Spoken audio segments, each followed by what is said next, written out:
Patuloy ang investigasyon ng National Security Council kung gaano nga ba karami ang mga Chinese na nag-aaral sa Cagayan at kung may banta ito sa seguridad. Ang lokal na pamahalaan ng Tuguegarao City at ng Cagayan pumalag. Nakatutok si Darlene Kai.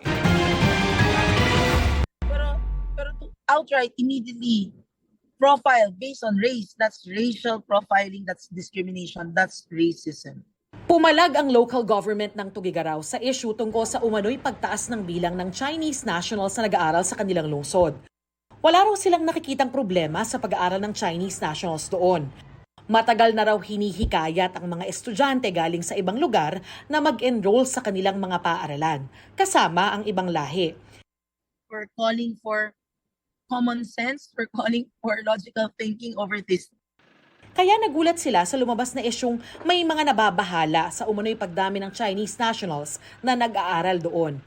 Naghain ng magkahiwalay na House Resolution sina Cagayan Representative Jojo Lara at Isabela Representative Ino D. na humihimok sa Kamara na imbestigahan ng umano'y naka-aalarmang pagdami ng Chinese students sa ilang tertiary schools sa Cagayan Province. May 2 EDCA sites sa Cagayan.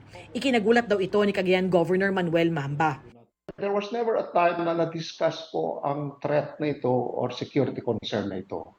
That's why it came as a surprise na meron sila mga report na ganun. Pero makita niyo po, it's exaggerated.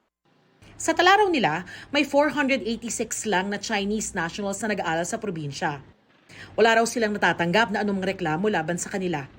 Para sa GMA Integrated News, Darlene Kai, nakatutok, 24 oras.